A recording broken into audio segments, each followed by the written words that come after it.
Di ba pag nagpa-load, meron dapat matatanggap na confirmation message? Paano pag wala? Tulad kanina, don't panic. Pag walang nakuha ang confirmation message, ipacheck agad sa customer kung pumasok ang load. Kapag hindi pa rin pumapasok ang load, ipagbigay alam sa checkout supervisor.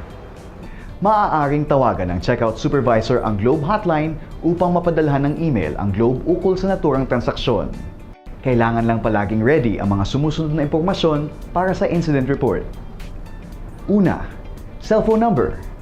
Pangalawa, amount ng load. Pangatlo, oras na nangyari ang transaction para ma-check kung pumasok o hindi ang amount na pinaload. Oh, may tanong ka pa ba? Follow-up question lang, sir. Okay lang kung pumasok ang load, paano kung di pumasok? Easy lang yan. First step, Alam ko na yan, sir. Don't panic. very good. Anong next step? Ganito yan.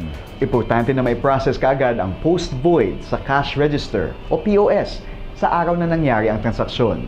Hindi siya dapat ipagpabukas. Pangalawa, ipagbigay alam sa store officer o management trainee. Pangatlo, i-attach ang original receipt sa void receipt at papirmahan sa store officer. Isama ang mga dokumento sa cashier's takeout.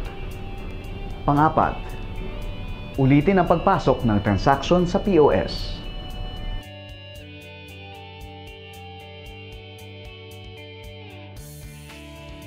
Sir, paano kapag nag-complain ang customer the following day na hindi niya natanggap ang load?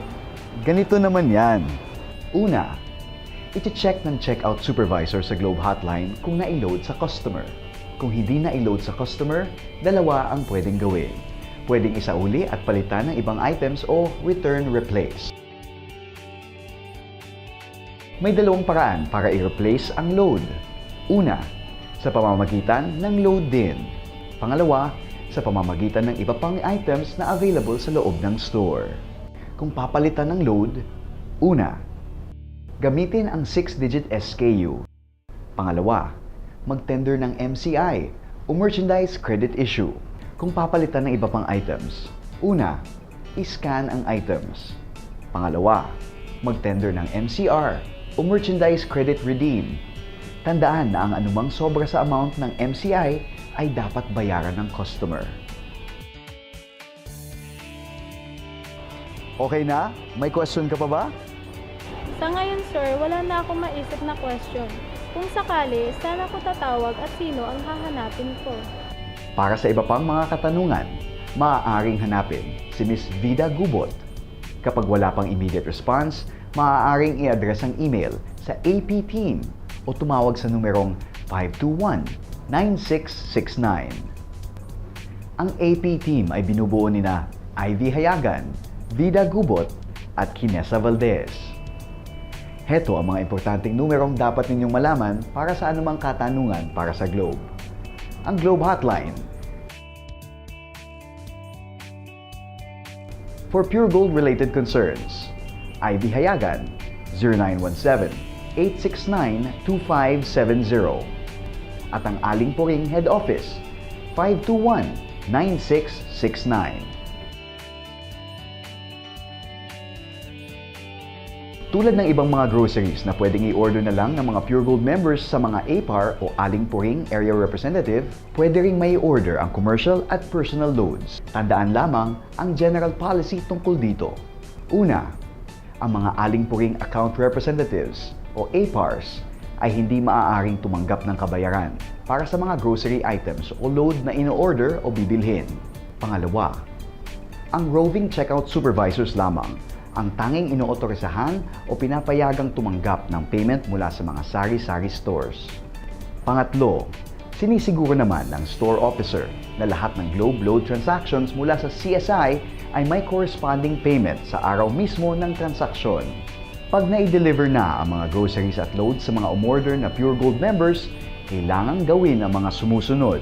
Para sa load mula 500 hanggang 1,000 pesos, kailangang aprobado ito ng checkout supervisor. Para sa mga load mula 1,000 pesos pataas, kailangang aprobado ito ng store officer. Kailangan ilagay na ang transaction ay para sa CSI house charge.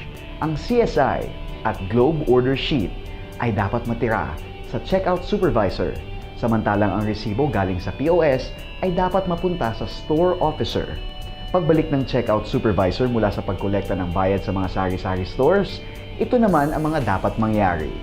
Fifilapan naman ng roving checkout supervisor ang NMS o non-merchandise slip para sa remittance. Kailangan niyang kunin ang CSI o Charge Sales Invoice mula sa checkout supervisor para makuha niya ang CSI reference number. Ibibigay ng roving checkout supervisor ang NMS kay checkout supervisor. Pupuntahan ng checkout supervisor ang store officer para maaprobahan ang transaksyon. Isusulat ng store officer ang NMS number sa POS receipt at isasama ito sa iba pang mga dokumento. Kung walang discrepancy sa amount, ipoproseso ito sa NMS program bilang accounts payment. Ayan mga ka-Pure Gold! Ngayon ay alam na natin ang mga dapat gawin sa pag-transact ng Globe Autoload Max sa cash register o POS. Mga ka-Pure Gold, lumalaki na ang pamilya ng Pure Gold sa buong Pilipinas. Dumarami na rin ang natutulungan nitong umunlad ang buhay at kabuhayan. Kaagapay ang Globe sa ganitong adhikain. Kaya't makiisa tayo sa Globe sa pamamagitan ng pag-aalok ng Aling Puring Super Suki SIM, Globe at TM SIMs, pati na rin ang personal at commercial loads sa ating mga kaasenso o customer. Pag lumaki ang subscriber base ng Globe, dadami ang magpapaload at lalong lalago ang negosyo ng Pure Gold at ng mga kaasenso nito. Isipin nyo na lang na magiging parte kayo sa pag-unlad na ito. Kaya't mga ka-Pure Gold, aasahan namin ang inyong suporta. Ready ka na ba, ate? Ready na! Go ng go sa pag-asenso!